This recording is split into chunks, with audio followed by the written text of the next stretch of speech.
बच्चों, मैं डॉक्टर सुनीता नांदल कक्षा 10th के लिए 2020 का जो प्रश्न पत्र है सेट ए उसका 5वां प्रश्न लेकर आई हूँ।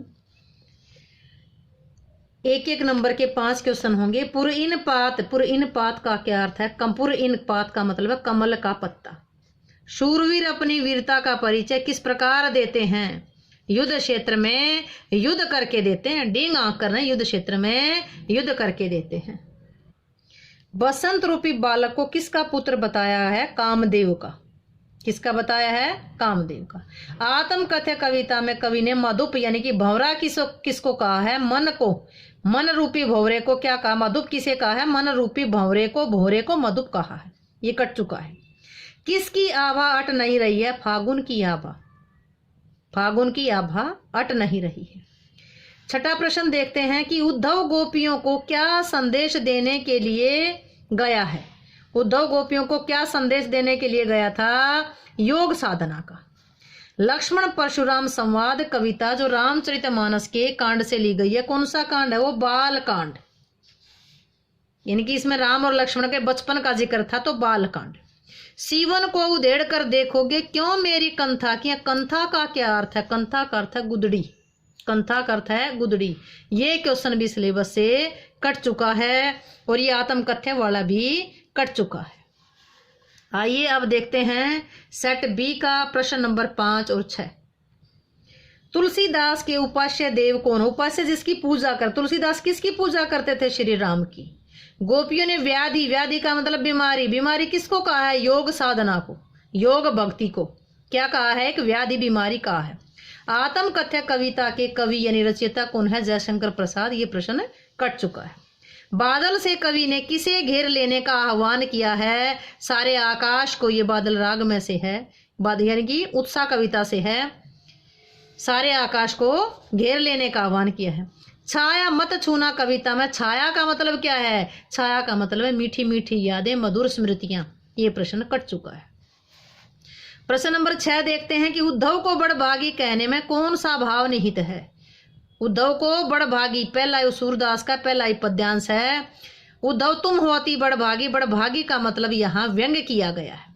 भृगुवंश मणि किसको कहा गया है? भृगुवंश के शिरोमणि परशुराम को कहा गया है। जग मंदिर किसको कहा गया है? जग का मतलब संसार। किसको कहा गया? संसार को जग मंदिर कहा गया है। आइए देखते हैं सेट सी के क्वेश्चन नंबर 5 और 6। गोपियों के अनुसार राजधर्म क्या है? गोपियों के अनुसार राजधर्म है उसकी प्रजा को सताया ना जाए। परशुराम के गुरु कौन थे? भगवान शिव। कवि ने बसंत को किसका पुत्र बताया? कामदेव का। कवि ने अपनी आत्मकथा को कैसी बताया? भोली भाली। ये कट चुका है प्रश्न। दंतुरित मुस्कान कविता में कवि के ध्यान आकर्षण का केंद्र कौन था? दंतुरित मुस्कान और फसल जो कविता है उसका ध्यान, दंतुरित मुस्कान बच्चे की छोटी छोटी 2 दांतरियों को देख करके बच्चा खुश होता, किसको? पिता को देख करके, नन्हा बालक। दंतुरित मुस्कान में कवि का मतलब जो उसके पिता थे उसके ध्यान आकर्षण का केंद्र कौन था? नन्हा बालक था। प्रश्न नंबर 6 में आइए, नदियों के पानी का जादू क्या है? फसल। फसल किससे होती है? नदियों के पानी का जादू है।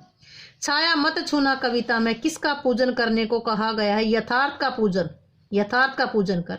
सरगम क्या है? संगतकार कविता से है। सरगम का मतलब है स्वर बोध, स्वर का ज्ञान। ये सिलेबस से कट चुकी है। आइए सेट डी दोहराते हैं।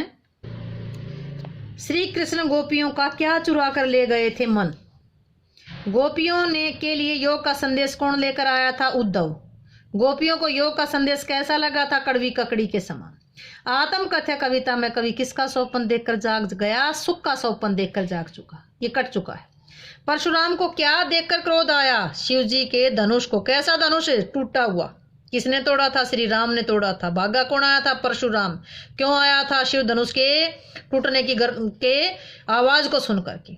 उत्साह कविता में अनंत के घन किस दिशा से आने की बात कही है? अनंत के घन अज्ञात दिशा से आने की बात कही है। छाया मत छूना कविता में कवि ने क्या छूने से मना किया है? छाया। छाया मत छूना यानी कि छाया को मत छूना। किसे छूना? छाया को मत छूना। कवि ने फसल को सूरज की किरणों का क्या? फसल क्या है? सूरज की किरणों का रूपांतर है। क्या है? फसल सूरज की किरणों का रूपांतर है। संगतकार का कार्य क्या होता है? मुख्य गायक के साथ स्वर साधना। मुख्य गायक के साथ स्वर साधना, ये सिलेबस में से कट चुका है। उम्मीद है कि 2020 में आए, मार्च 2020 में जो प्रश्न आए थे 5वां और 6ठा प्रश्न, सभी सेट्स का मैं रिवाइज करवा चुकी हूँ।